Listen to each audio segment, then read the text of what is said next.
Sula is a 1973 novel by American author Toni Morrison, her second to be published after The Bluest Eye, 1970. Chloe Anthony Wofford Morrison, born Chloe Ardelia Wofford, February 18, 1931 to August 5, 2019, known as Toni Morrison, was an American novelist. Her first novel, The Bluest Eye, was published in 1970. The critically acclaimed Song of Solomon, 1977, brought her national attention and won the National Book Critics Circle Award. In 1988, Morrison won the Pulitzer Prize for Beloved. 1987, she was awarded the Nobel Prize in Literature in 1993. 2. Born and raised in Lorain, Ohio, Morrison graduated from Howard University in 1953 with a BA in English. She earned a master's degree in American literature from Cornell University in 1955. In 1957 she returned to Howard University, was married, and had 2 children before divorcing in 1964. Morrison became the first black female editor in fiction at Random House in New York City in the late 1960s. She developed her own reputation as an author in the 1970s and 80s. Her novel Beloved was made into a film in 1998. Morrison's works are praised for addressing the harsh consequences of racism in the United States and the Black American experience. The National Endowment for the Humanities selected Morrison for the Jefferson Lecture, the U.S. federal government's highest honor for achievement in the humanities, in 1996. She was honored with the National Book Foundation's Medal of Distinguished Contribution to American Letters the same year. President Barack Obama presented her with the Presidential Medal of Freedom on May 29, 2012. She received the Penn Saul Bellow Award for Achievement in American Fiction in 2016. Morrison was inducted into the National Women's Hall of Fame in 2020. Plot summary. Edit. The Bottom was a black neighborhood on a hill above the fictional town of Medallion, Ohio, set to be bulldozed at the beginning of the novel for the creation of a golf course. The Bottom originated as an agreement between a white farmer and his black slave.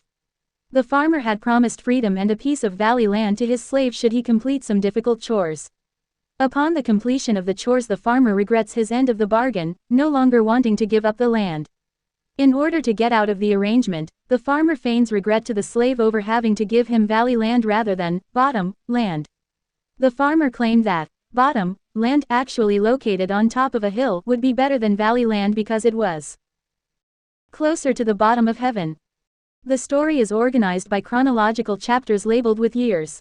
In 1919, the first named character, Handsome Shadrach, returns from World War I a shattered man, suffering from shell shock or PTSD and unable to accept the world he used to belong in. As a way to compartmentalize the unpredictable nature of death, Shadrach invents a National Suicide Day to be held annually on January 3.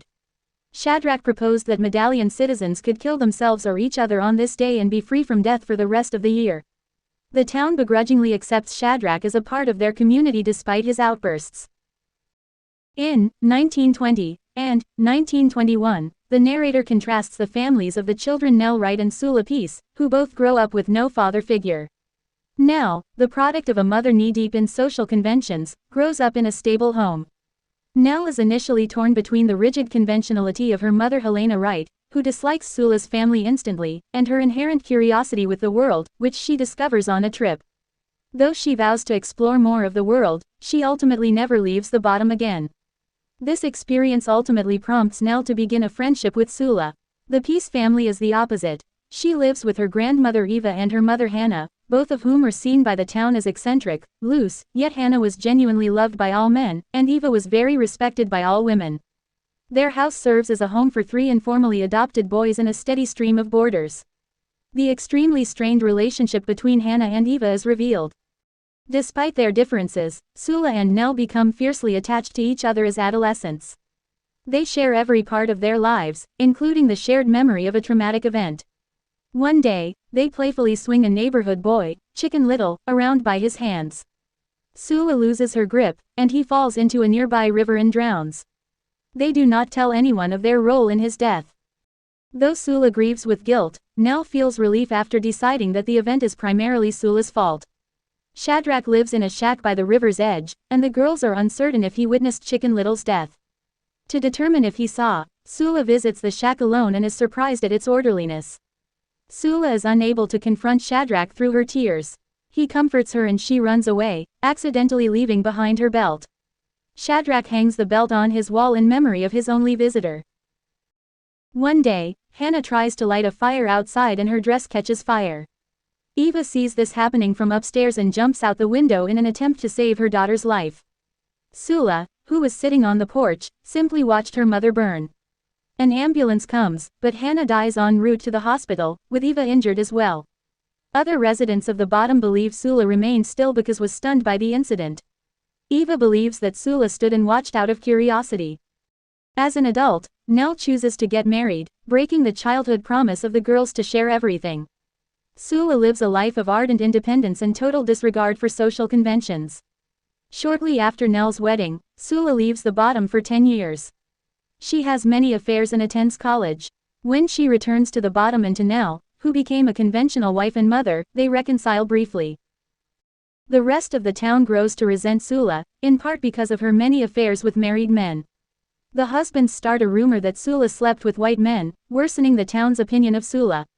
The town's hatred of Sula gives them the impetus to live harmoniously with one another, as well as treat each other better.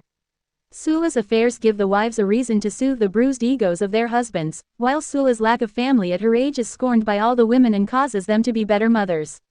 Though Shadrach is typically vulgar and shocking to other townspeople, he treats Sula with respect. Nell and Sula end their friendship after Sula has an affair with Nell's husband Jude. Just before Sula dies in 1940, they reconcile half-heartedly. With Sula's death, the harmony that had reigned in the town quickly dissolves. Sula dies alone with no one to attend her funeral. Shadrach, whose PTSD has faded enough for loneliness to crawl back in, is the only one saddened by her death. Nell never remarries and becomes an overbearing mother. The bottom slowly dissolves after Sula's death, becoming a different place. Nell visits Eva in 1965 in an elderly care facility, where Eva tells her that she knew about the death of Chicken Little. Nell replies that the blame was just on Sula but remembers her old promise to Sula to share everything. Nell says goodbye to Sula at her gravestone, realizing that her loneliness was not from missing her ex-husband but from missing Sula. She cries in grief as she recalls the years spent without her. 2. Characters. Edit. Sula Peace, the childhood best friend of Nell, whose return to the bottom disrupts the whole community. The main reason for Sula's strangeness is her defiance of gender norms and traditional morality, symbolized by the birthmark, that spread from the middle of the lid toward the eyebrow, shaped something like a stemmed rose, which, according to some psychoanalytic readings, is a dual symbol with both phallic and vaginal resonance. 3. Eva Peace, Sula's grandmother, who is missing one leg. Though the circumstances are never fully explained, it is suggested that she purposely put it under a train in order to collect insurance money to support her 3 young children after her husband left her. She has a peculiar relation with her children. She passes on to Hannah and then Sula a need for male attention. Boy, Sula's grandfather, who leaves Eva for another woman. Hannah Peace, Sula's mother, Eva's eldest daughter. Hannah is a promiscuous and carefree woman who later burns to death in front of her mother and daughter. Her daughter Sula witnessed the fire but did nothing, while her mother tried to save her by jumping on top of her from her bedroom window. Eva Pearl Peace, Sula's aunt, Eva Sr.'s youngest daughter and middle child. Ralph Plum Peace, Sula's uncle, Eva's son and youngest child. Plum was a World War I veteran and a heroin addict. Eva burns him alive with kerosene because of his mental instability. Helena Wright, Nell's straight-laced and clean mother. Though the daughter of a prostitute, she was raised by her devoutly religious grandmother, Cecile.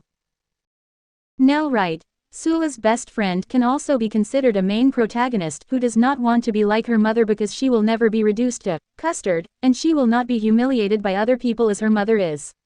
Nell is the opposite of Sula. She decided to marry, have children and stay in the bottom when she became an adult. She is Sula's best friend as they are children, and then their relation turned into something more complex when Jude left Nell for Sula. Shadrach, a paranoid shell-shocked World War I veteran, who returns to Sula and Nell's hometown, Medallion. He invents National Suicide Day. Jude Green, Nell's husband, who leaves Nell due to a love affair with Sula. Ajax Albert Jax, Sula's confidant and lover. Tar Baby Pretty Johnny, a quiet, cowardly, and reserved partially or possibly fully white man who rents out one of the rooms in the Peace household. It is believed that Tar Baby has come up to the bottom to drink himself to death. The Deweys, Three boys, each about 1 year apart from one another in age, who were each nicknamed Dewey by Eva. Their real names are never written in the novel, and after the introduction of these characters, the three were referred as one being, thus Morrison's use of a lowercase d in Dewey for the rest of the novel. Chicken Little, the little boy who drowns when Sula accidentally threw him into the river. Major themes. Edit. Motherhood. Many of the novel's female characters behave outside of typical gender norms for the time period. It is Helene's grandmother, Cecile, who stands in as a mother figure and her primary caretaker. Eva, Sula's grandmother, operates a boarding house and is about the business of her own version of mothering, directing the lives of her children, friends, strays, and constant stream of boarders. 30.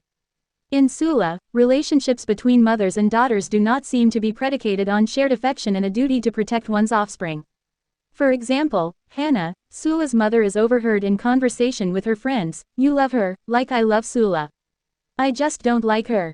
That's the difference." 57. Hannah's comment does gesture toward a sense of duty but differs from Jacob's as it implies an absence of a desire to mother. When Hannah challenges her mother Eva about expressions of love toward her, Eva responds by reminding Hannah of the sacrifices that she has made for her. Doubleness. Sula demonstrates numerous doubles or parallels between the novel's characters. For example, Sula and Eva both kill men. Sula kills Chicken Little, Eva kills Plum. The death of Chicken Little results in a closed casket funeral. 64. Likewise, for Hannah, the casket had to be kept closed at the funeral. 77. Chicken died by water, Hannah died by fire. Nell watches Chicken die by drowning, according to Eva at the later scene in the nursing home. 168. Sula watches Hannah die in flames. 78. Both Plum and Hannah, brother and sister, die by fire. Plum is burned to death by Eva, Hannah dies from her injuries after catching fire by accident. Sula's birthmark. Sula is described as having a birthmark over one eye that darkens over the years as she matures and defies of social conventions. The appearance of the birthmark is utilized to reveal how each character perceived Sula. Sula's peers interpreted the appearance of the birthmark differently. Sula's close friend Nell thought it looked like a rose, Sula's affair partner Jude perceived it to be snake-shaped, and Shadrach saw the birthmark as tadpole-shaped. Literary significance and criticism. Edit. Sula was integral to the formation of Black feminist literary criticism. In 1977, Black feminist literary critic Barbara Smith, in her essay, Toward a Black Feminist Criticism, advanced a definition of Black feminist literary criticism and infamously performed a lesbian reading of Sula. 4. In her 1980 essay, New Directions for Black Feminist Criticism, Black feminist literary critic Deborah McDowell responded to Smith's challenge by acknowledging the need for a Black feminist criticism and calling for a firmer definition of Black feminism. 5.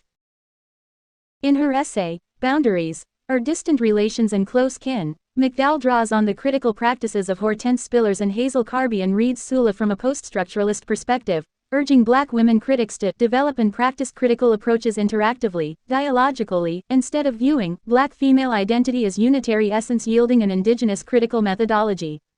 6. As McDowell points out, the ambiguity of Sula as a character subverts traditional binary oppositions, and transcends the boundaries of social and linguistic convention. 6. The decentering and temporal deferral of the character who lends the novel its title similarly, denies the whole notion of character as static essence, replacing it with the idea of character as process. 6. This complex set of dynamics forces the reader to fill in the gaps, as well as to bridge the gaps separating them from the text, and therefore makes them active participants in the meaning-making process. The beauty of Morrison's narrative is its complexity and its ability to illustrate the fluidity and valences of the Black female subject as captured in the quotidian. 7. Roderick Ferguson elaborates on the potential of Sula as an opportunity to formulate politics. 8. Sula, Ferguson argues, gave Black lesbian feminists a model of alternative subjectivities. 9. The novel became a useful tool to invent new ways of thinking. By illustrating alternative social relationships, it provided a way for women of color feminists to imagine new possibilities outside of the constraints of nationalism.